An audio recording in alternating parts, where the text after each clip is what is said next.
Good afternoon, everybody. Welcome to Logically Left. I'm your host, Jeff Waldorf, and I've got a lot of very important political stories today that I'm going to talk about. We've got, of course, Hegseth and the possibility that we're going to be going to war with Iran.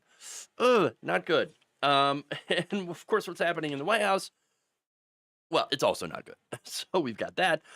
We have the DOJ combing after a pardoned Capitol rioter. For what? Well, we'll get into the details on that.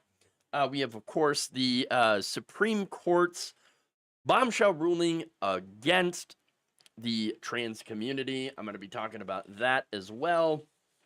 And the disaster that is going to be. We've got the wine market that is struggling as a result of Trump's tariffs. Oops. Yes. Yeah, turns out there's a bit of a FAFO situation going on there.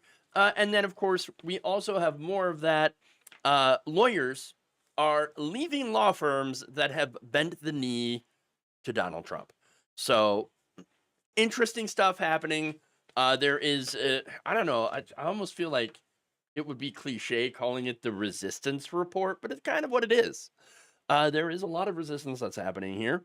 And so there you go. I mean, yeah, I'm happy about that. Certainly. All right. With that said, before I dive into the stories here, I do want to thank some channel members. A couple of them. Sarah Raven, thank you for continuing to be a channel member and supporting independent progressive media. And Janzi, thank you to both of you for re-upping, signing up to continue to support the show financially.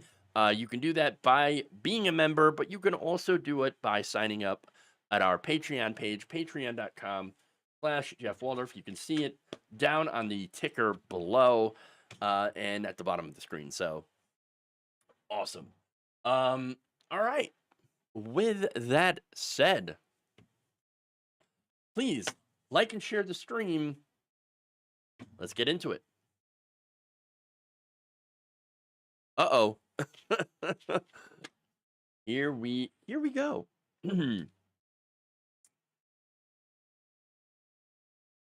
As a potential disastrous war with Iran looms around the corner, it appears that Defense Secretary Pete Hegseth has been frozen out of this very important conversation. Yeah, I mean, you would think the Secretary of Defense should be at least involved in these discussions. But apparently, according to an unnamed U.S. official speaking to the Washington Post, the president, instead of turning to the Secretary of Defense, is instead turning to others. Now, to be fair, it's a couple of four-star generals for guidance on whether or not to join in Israel's attack on Iran. The official said, quote, "Nobody is talking to Hegseth. There is no interface operationally between Hegseth and the White House at all." At all. Now, look, that seems like it could be a problem, although maybe it also avoids another problem. Maybe they're afraid that Hegseth is gonna leak on Signal what's going on, what they're gonna do, any potential war plans with against Iran gonna get leaked. So, I mean, you got all these reporters that are probably lining up like, oh, are we gonna get invited to Hegseth Signal chat? Not gonna happen this time. Oh no. So I guess they avoided that one. Nonetheless, you got this guy who's supposed to be in charge of our military. Where is he? I don't know, passed out somewhere, getting plastered with Janine Pirro, which could be a Fox News show, or at least maybe a Fox News segment. I don't know. Nobody does. This Fox News alum, both of them, by the way, they're not even being included in the so-called Tier 1 group advising Trump on a potential attack on Iran, according to the report. Which makes me wonder, what tier does Hegseth belong in, actually? I don't know. Again, Normally, this is something you would want to include the defense secretary in. But no, apparently not. Especially since it is looking more and more likely that Donald Trump is going to start a war with Iran because he is convinced that they're just months away from a nuclear bomb. Now, what's funny about that claim is this is what Netanyahu has been saying, and others, for the last 30 freaking years. I am 41 years old. I know I look great for my age. Okay, I got a baby face. But my point is though, for the majority of my life, these assholes, warmongers, bloodthirsty fascists have been saying, Iran, it's months away from a bomb, mushroom clouds, we gotta attack them. We gotta attack them now, preemptive war. And it's just not true. It's just not true. It's about as true as Donald Trump's healthcare plan, which is, guys, it's only about 2 weeks away. You just gotta wait 2 weeks, okay? We got concepts of a plan. No, it's on this though. It's not concepts of a plan. It's concepts of regime change. That's what it is. A regime change war. Look, regime change wars rarely ever work out the way that they're expected to work out. Again, look at Iraq and Afghanistan. Okay? And if you thought those were bad, and they were, get ready for the next forever war disaster in Iran. This is the kind of stuff that kills empires. And I don't know, maybe the American empire deserves to die as a result.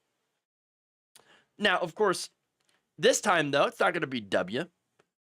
That does it. No, it's going to be someone even dumber than George W. Bush. This very stupid man is now relying on the advice of bloodthirsty warmongers, all right?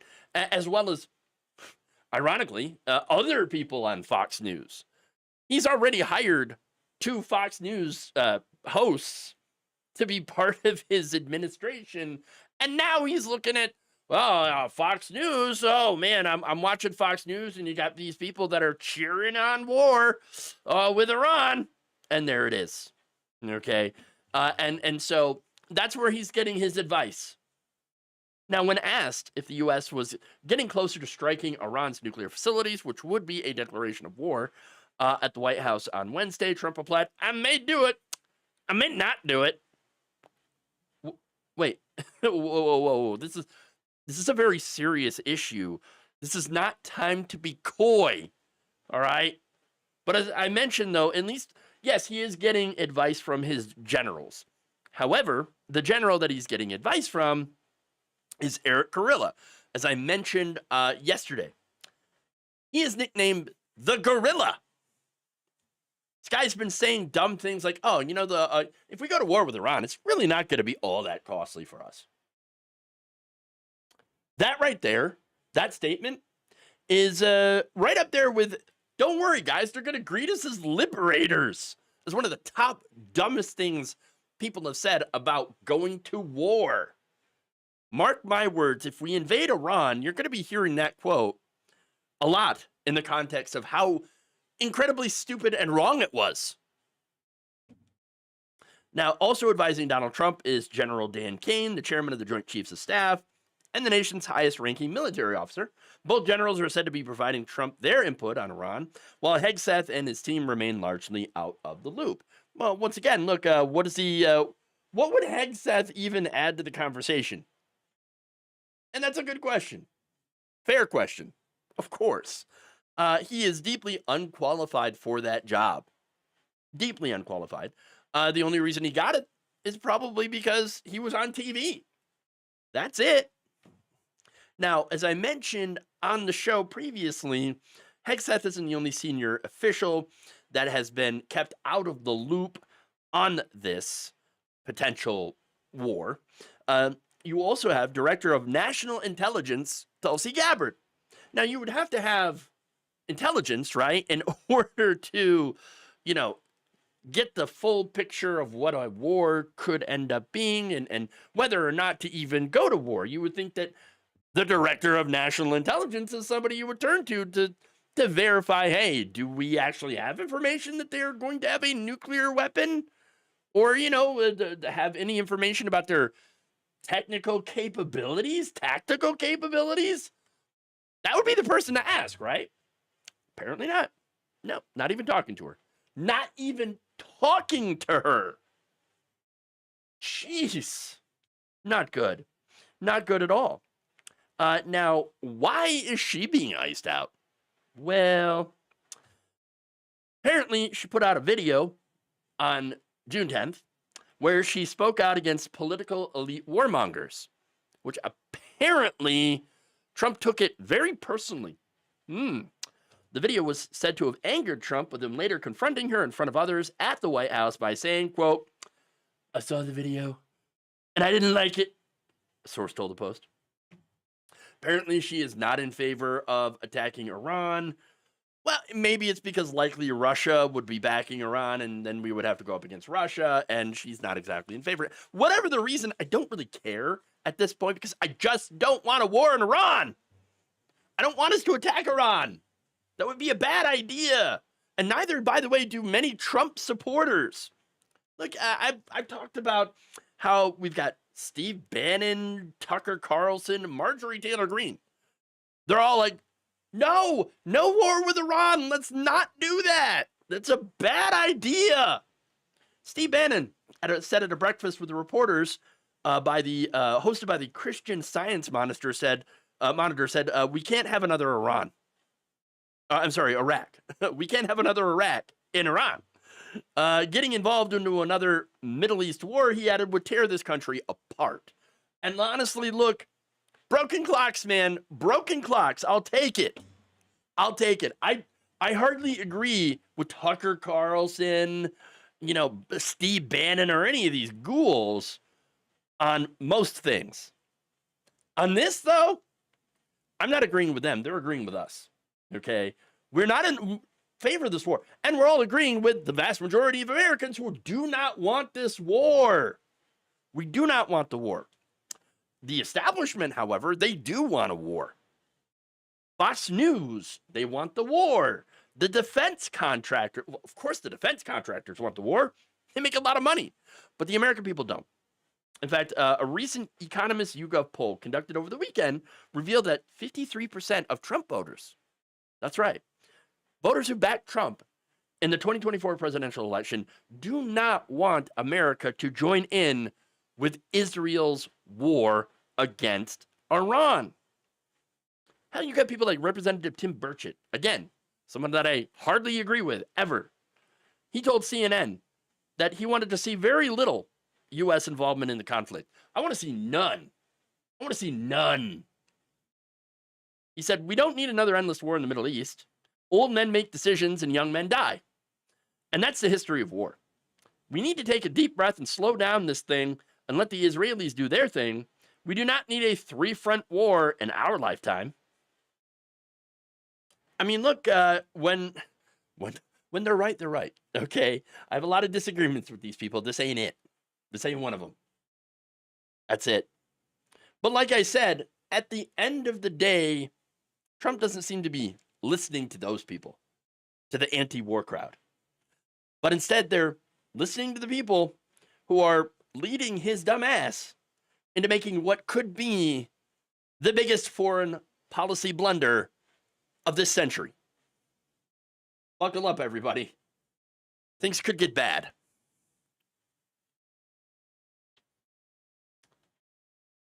When I agree with my arch nemesis, we are in bizarro world. It is true. It is true.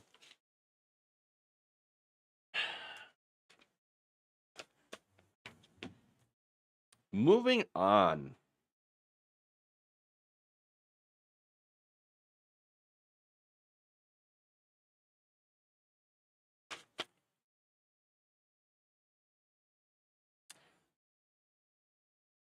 One of Donald Trump's very fine people that he gave a pardon to after January 6th is now looking at the very possibility of going away for life in prison. Federal prosecutors are asking a judge to sentence Edward Kelly, the 35-year-old East Tennessee native who was in the Capitol riots, to life in prison. Why? Wait a minute. I thought he got a pardon. Well, here's the thing. What he did, that pardon should not apply. Okay. So what did he do? He was convicted in November of conspiring to murder FBI agents and other law enforcement officials that investigated his role in the January 6th Capitol riots. He was separately convicted of throwing a Capitol police officer to the ground with the help of others, smashing a window in with a weapon. So, yeah, there you go. Those charges, of course, were eliminated as a result of Donald Trump's pardon. So, yes, while he gets away with being part of the Capitol riots, he does not get away with threatening to murder federal officials. Kelly is saying that the pardon, though, should apply to him. It should apply to the murder plot of law enforcement officials. Yeah, imagine if they dropped the ball on that one. Say, oh, yeah, no, you planned, you had a nice, elaborate plan to murder us, but we're just going to let that go. What kind of message is that going to send? Exactly. Not a good one. Now, the Department of Justice says in a sentencing memorandum filed on Tuesday and first reported by Politico that, Judge, we need you to send Kelly to prison for life. Quote, Kelly created a list of specific people he intended to assassinate, including agents, officers, and employees of the FBI, Tennessee Bureau of Investigation, Tennessee Highway Patrol, Maryville Police Department, Blount County Sheriff's Office, and Clinton Police Department, the memorandum read. To effectuate his plan, Kelly sought the assistance of others to identify his victims' pattern of life and to murder them at their offices, homes, and in public places. Part of his alleged plan was to attack his local FBI office in Knoxville by using improvised explosive devices attached to vehicles and drones. So that is very, very serious. Okay, it's not like somebody that's making a threat online towards somebody. No, this is very detailed plans to use IEDs to blow up agents, federal agents. Oh, there you go. And now prosecutors added that, look, we know that this is harsh. Okay, we know that we're asking for a life sentence for this guy. But understand that we're doing so because he has shown absolutely no remorse for any of this. Okay, prosecutors wrote that Kelly is remorseless and has shown neither a capacity nor desire to rehabilitate.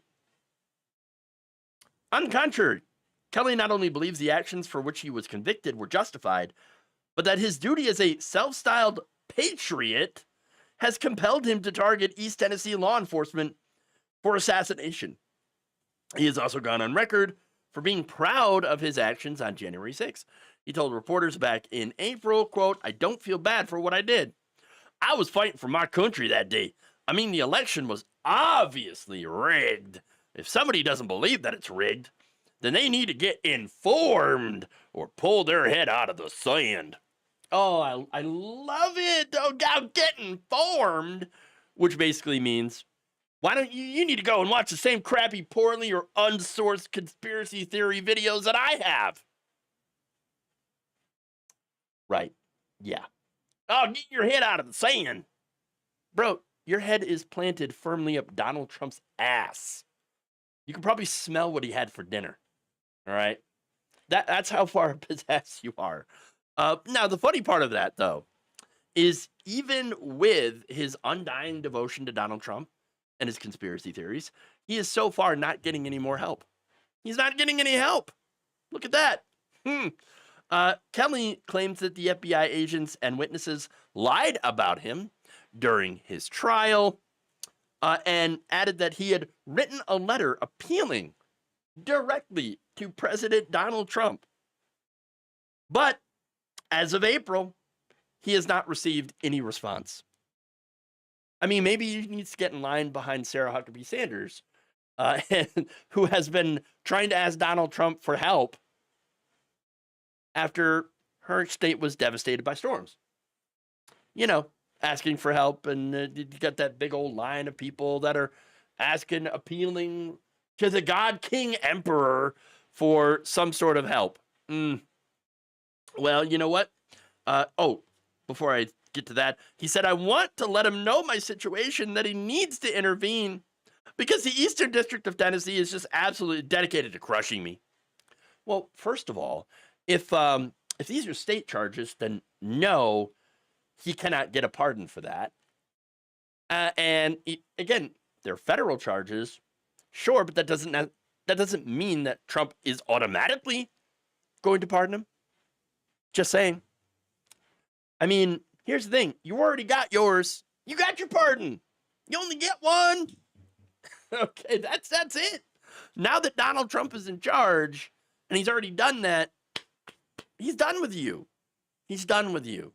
Look, I'm just saying that if he hasn't gotten back to you by now, there is a very good chance that he never will.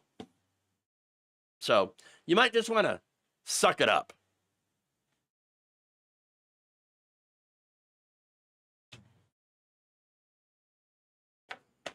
And there you go.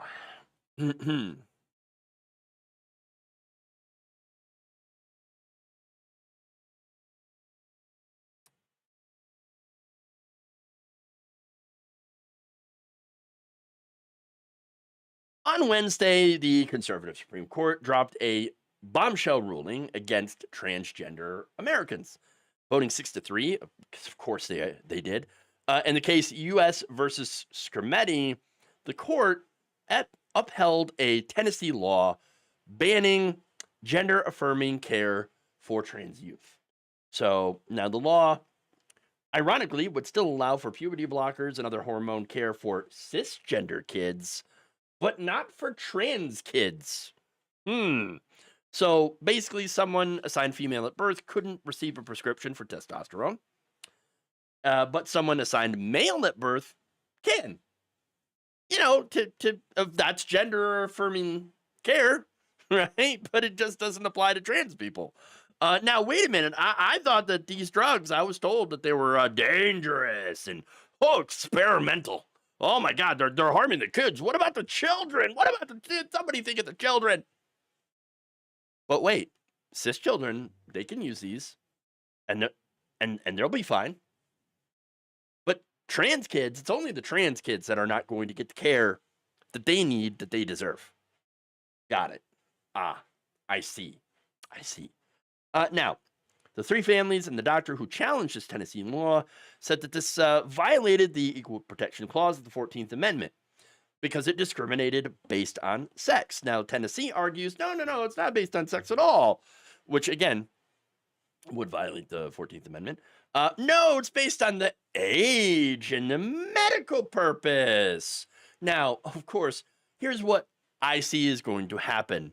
Now that they've been allowed to discriminate against trans kids, it is going to expand to hit transgender adults to prevent them from also getting gender-affirming healthcare. That's how this goes.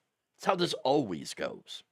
Now, that said, the other thing that they argued was, well, this ban, look, it protects kids from experimental medical treatment. But again, cis kids can use it. So, again, that's just a really, really bad excuse. Look, here's the thing. Major medical U.S. and mental health organizations, they all support gender-affirming care. Why? It's backed on science and even medically necessary care that improves trans youth's health and personal well-being. It reduces suicidal ideation. But I guess the state of Tennessee and the Supreme Court now would rather have dead kids than trans kids. That's what it comes down to. Call it what it is. They are only pro-life when it comes to cis white kids. That's it. Every other kind of child, they will tell them F off and die. Whether it be, denying them transgender, gender-affirming health care, okay, or Medicaid, or food assistance, or anything like that. If you're not white, cis, and Christian, well, then I guess the state and the government want you to die. That's it. Look, they don't want gay and trans kids to survive to even make it to adulthood. All of this is a part of an effort to erase trans people from daily life. That's the reality. Look, back in January of last year, Ian Thompson, a senior legislative advocate at the ACLU that handles LGBTQ rights, told Salon that basically everything that the Trump administration and Republicans are doing since Trump took over is for the goal of getting rid of trans people. This anti-trans extremism among many on the right is really coming from a desire to force trans people out of our communities, out of our schools, out of public life entirely. That's it. That's it. And here's the thing. Part of this, I would say at least part of this comes from toxic masculinity, because when you think about it, many on the right really do believe that men are superior to women, that women are the weaker sex and only belong in the kitchen and the bedroom. Now, what does that have to do with trans people? Well, they see trans women, and remember, their focus mainly is on trans women, despite the fact that trans men exist as well. They see trans women, though, as traitors. How dare you try to join the weaker sex? You'll never be one of them. You'll never be one of them. Why would anyone want to be one of them? They're so weak and pathetic, and they need our protection. Protection from who? From men, generally. No, their only role, though, is to give us babies and to make us sandwiches. You trans women, though, you can't even give us babies, so you're worthless. You're less than worthless. That's right. Plus, I'm now super attracted to you for some reason. But if I give in and I have sex with you because I really, really want to, that'll make me gay because I still think you're a man. And then people are going to make fun of me. I mean, there's a lot of pathology in there. And there's a lot of insecurity that is wrapped up in their hatred of transgender people, especially trans women. Okay. It's bizarre. Now, that said, you had a 6-3 decision. Of course, the court's liberals sided against this trans ban. In fact, Justice Sonia Sotomayor dissented very strongly from the majority opinion, along with Ketanji Brown Jackson and Elena Kagan. Here's what Sotomayor wrote. Quote, by retreating from meaningful judicial review, exactly where it matters most. And so, understand that they basically were like, let's just leave it to the states. States' rights on this one. Oh, okay. By declining from to do meaningful judicial review, the court abandons transgender children and their families to the political whims. In sadness, I dissent. Transgender adolescents, access to hormones and puberty blockers, known as gender-affirming care, is not a matter of mere cosmetic preference. To the contrary, access to care can be a question of life and death. She also, of course, called out her fellow justices for failing to call a spade, and acknowledged that the bill, SB 1, clearly contains a sex classification, which is protected under Title VII of the Civil Rights Act. So they're just ignoring the Civil Rights Act, ignoring all of that. The justice said the court's willful ignorance of that fact does irrevocable damage to the Equal Protection Clause and invites state legislators to engage in discrimination by hiding blatant sex classifications in plain sight. And there it is. It's just completely ignoring, yes, the Equal Protection Clause, because they want to get rid of the Equal Protection Clause. They do not want, the right wing does not want to treat everyone equally. They just don't. Because they think that some people are more equal than others. But that's not all. Along with this, the Trump administration has recently announced that it's going to get rid of an option for LGBTQ plus individuals who call the suicide hotline. No longer will you have the option to press 3 and connect with someone who specializes in LGBTQ plus mental health. That's right. They want dead kids, dead trans people. Zoe Zephyr, the first trans legislator elected in her state, addressed this and basically said, quote, "These bastards want us all dead." It's true. This is not hyperbole. This is reality. This is what they want. Now, of course, they're not going to get what they want because trans people have always existed. They always will exist. You can't eliminate them. You can't destroy them. You can't get rid of them. They are part of who we are. And so this will no doubt actually serve to fuel a movement for trans rights. We don't know when that movement is going to happen and in what form it is going to take. But you cannot keep these people down. You cannot keep people fighting for equal rights down forever. This is a lesson that the right wing never seems to learn. And by the way, also, some Democrats also need to learn this lesson, who continue to blame trans people. Oh, you trans activists, you went too far. You went too far trying to get civil rights. Oh, how dare you? You got to be polite about it. No, F off. All right. Look, this is one lesson that transgender people and their allies, don't forget, they're cisgender and LGBTQ plus allies. We're just going to have to teach it to them again.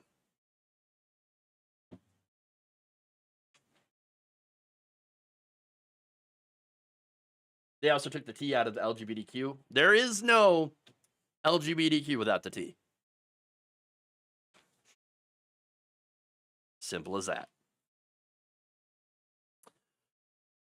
All right. We'll move on here.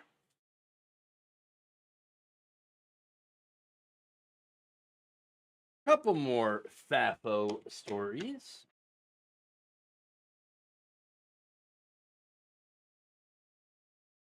Before we call it a day. Got some sour grapes.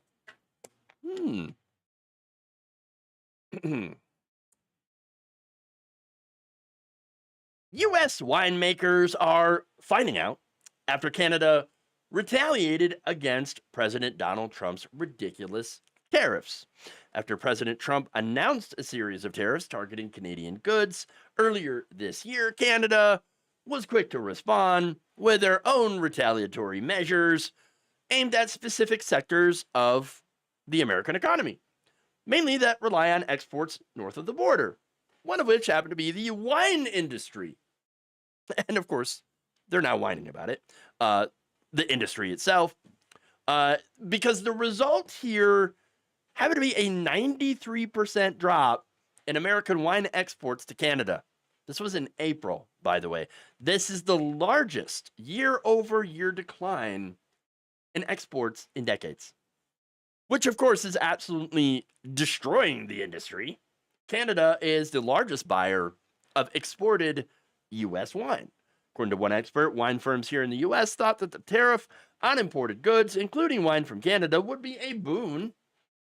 But it has turned out the other way around, said Carl Storkman, executive director of the American Association of Wine Economists, speaking to BNN Bloomberg in a Wednesday interview. Canada, he said, pulled the plug, and the exports of U.S. wine to Canada are virtually down to zero, or they're closing in on zero. And exports to Canada account for more than a third of all U.S. exports by value, and that is massive. Yes, that it is massive. It is a massive FAFO. Good job. You voted for this. Trump's decision in March to impose a blanket 25% tariff on most Canadian goods entered the U.S. was met with, of course, swift retaliation at both the federal and provincial level in Canada, which is the right thing to do. The Liquor Control Board of Ontario, for example, which typically imports about $1 billion worth of American alcohol a year, was directed to remove all U.S. wine and spirits from its shelves by Premier Doug Ford, somebody that I generally don't agree with on most things, but on this one, it's like, hey man, more power to you on this, okay? Similar actions were, of course, taken in other provinces, including British Columbia.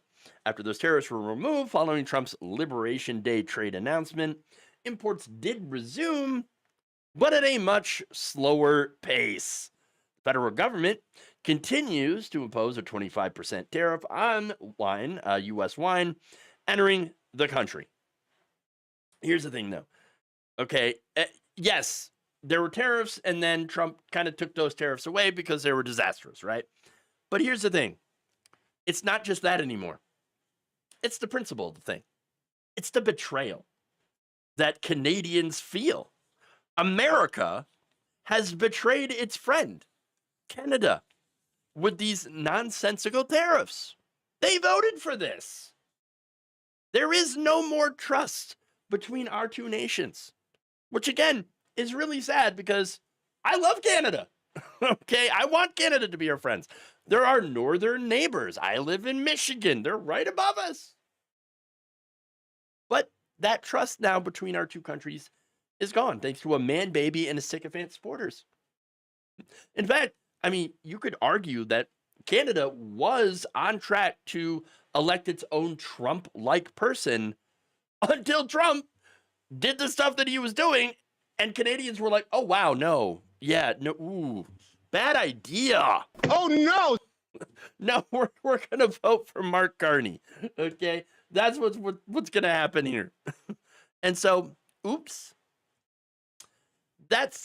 Look, this is why, though, by the way, even though American wine and spirits are now available for Canadians to purchase, they no longer want it. They're sticking to Buy Canada, okay? Buy Canadian, and I don't blame them.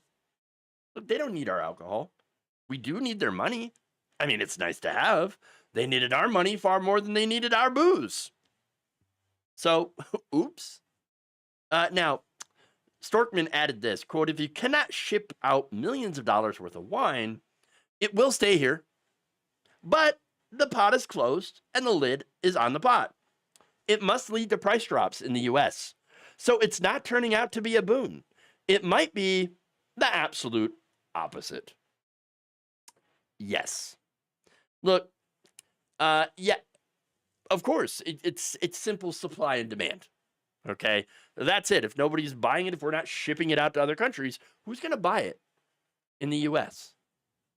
Now, of course, it is hurting a lot of high-end wine producers in California. In fact, Storkman says, Canada is a very, very important market for upscale wine, and it's in enormous quantities. The premium wine markets are Canada and China. American wine exports to China, the third largest purchaser of U.S. wine, also took a hit in April as Beijing and Washington were in the midst of a trade war of their own. Yes, a Donald Trump trade war. China bought 30.5% less American wine in April than it did in the same month of 2024. Storkman said that on top of all this, overall demand for wine around the world has been on the decline for the last 2 or 3 years since the pandemic. Wine consumption in the U.S. globally has been going down, probably pretty much starting after COVID-19. So that is another problem. That's why Canada virtually pulling the plug makes it especially hard. You know, it really does feel like we could have avoided all this. But, I mean, and the reason I say that is, like, we knew this was going to happen. Trump said, I'm going to do the tariffs. We're going to do massive tariffs. What are you going to do? I love tariffs. Oh, well, yeah, so we're going to put tariffs on everybody. Now, here's the thing, though. He lied about what tariffs are to his followers. They didn't know. They didn't know what tariffs were. They didn't know. They thought the other countries paid it. Well, that's their fault for believing it. They didn't realize that tariffs are paid by U.S. citizens. We're basically, the money comes from us to the government. That's it. Tariffs are an import tax. It is a tax, and there is a reason for it. Okay, it is meant to dissuade you from importing things from other countries because you don't want to pay more. Okay, the thing is, though, we are now a global economy. We rely on things that either are not or cannot be made or obtained domestically. Think of it this way. Coffee. Coffee is a great example.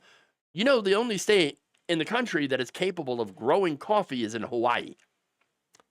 Hawaii, while they can grow coffee, they cannot grow enough to sate all the coffee drinkers in the continental United States.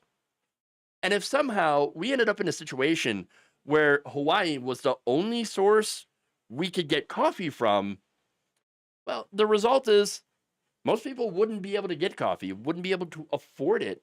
It would be extremely unaffordable because of the issue of supply and demand. This is something that Trump and many of his supporters, at least the supporters of the tariffs, failed to understand. Completely failed. Now, here's the thing, too. Many in the wine industry, they actually donated to Republican candidates. Yes, billionaire entrepreneur Bill Foley, for example, owner of Foley Family Wine, gave more than $600,000 in 2024 to Republican candidates. Now, look, there is, of course, some that give to Democrats, some that give to Republicans, some that give to both equally, right? But you do have those vintners that give to Republicans, including President Donald Trump in his campaign. Now, that said, according to opensecrets.org, you had Bill Foley that gave to Republicans, Barbara Bank, who is the owner of Jackson Family Wines. She has given more than $394,000 in political contributions in 2024. Most of that money went to Republican candidates. For example, Congresswoman Diana Harshbarger. Bank, who contributed to Ron DeSantis' presidential bid, didn't actually give money to Donald Trump, but she still gives money to Republicans. She was also she had also had to deny hosting a fundraiser for Donald Trump. So there's that. Like I said, there are ones who gave to Trump, there are ones who gave to Republicans, but not Trump. But they knew, I'm pretty sure they knew what was coming. He said, we're going to do these tariffs, and we're going to do mass deportations, and then he did. Those deportations, by the way, are also having an impact on the wine industry, as this is agricultural work. And guess what? A lot of immigrants do agricultural work. So, look, if you voted for Trump, if you supported Trump and Republicans, then I'm sorry to say, but this is exactly what you had asked for. And so now, play stupid games, win stupid prizes.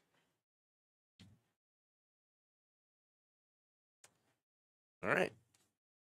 And there you go.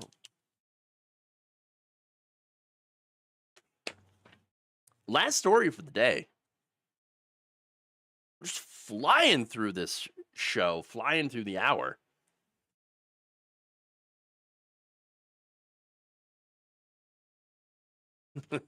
All right. We'll do it live! Always. We got more FAFO. The fallout continues for law firms that have bent the knee to President Donald Trump. The taco president, in several executive orders, specifically targeted law firms that had been involved in cases against him. As a result, some of these law firms have bowed down and pledged to do millions, sometimes hundreds of millions of dollars worth of pro bono work for the Trump administration to help his policies. That capitulation, of course, which was meant to keep Trump from cracking down on them, has actually ended up hurting these law firms in other ways. For one, they cost them corporate business, because there are companies that don't want to do business, so to hire on law firms to represent them, that have immediately folded to the government. Now, in addition to that, these same law firms are now losing talented lawyers.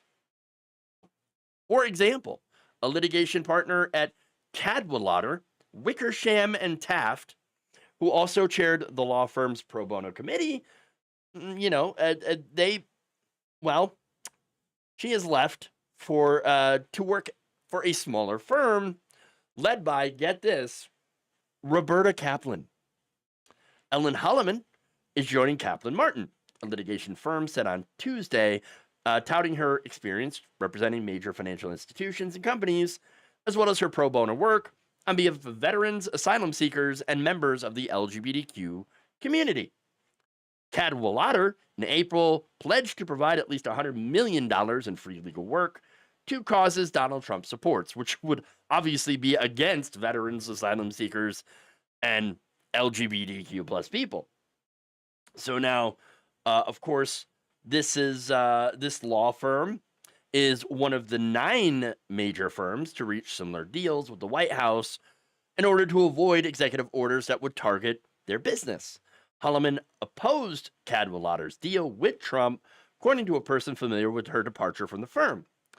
Now, in addition to that, the firm that she chose to work for, Kaplan, happened to represent writer E. Jean Carroll in her defamation lawsuits against Donald Trump. That right there shows you that, yes, she is giving a gigantic middle finger to the Trump administration, to Trump himself. The new firm, Kaplan Martin, was formed last year with Tim Martin, Stephen Cohen, and Mitra Hormozi.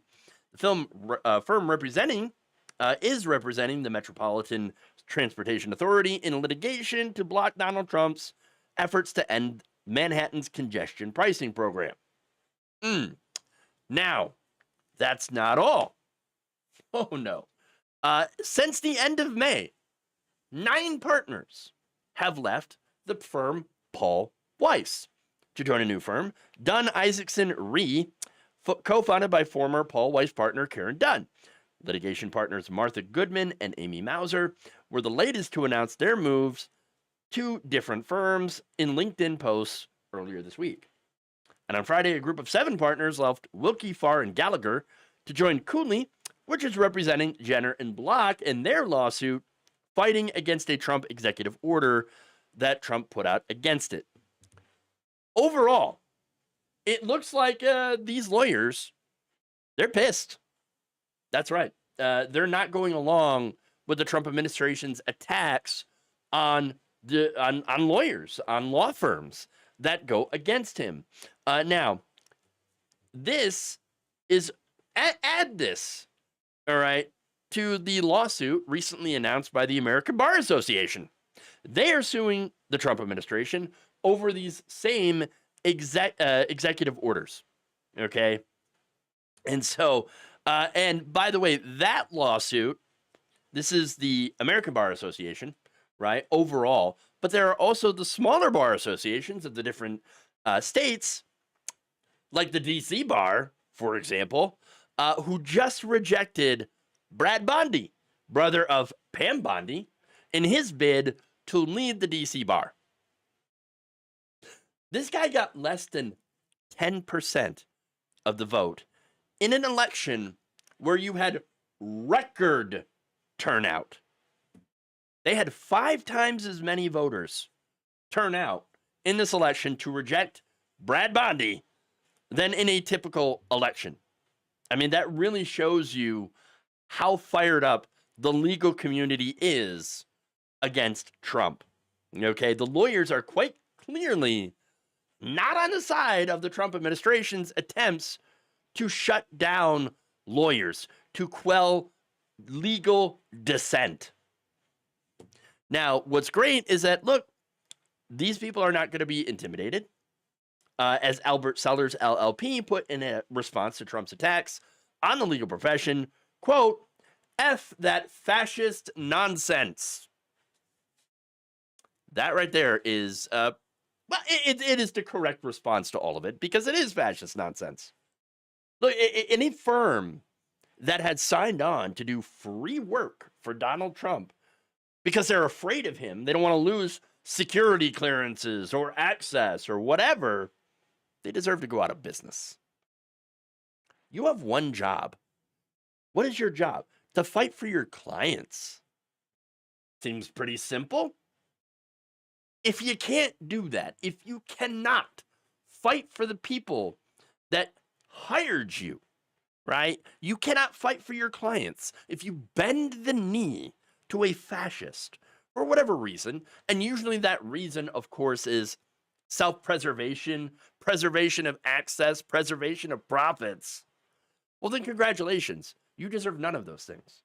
You have shown everyone that you will not represent the best interests of your client. You have shown everyone that you will represent only your best interests. And let me tell you what, you're not going to get any takers, any clients off that. And there you go.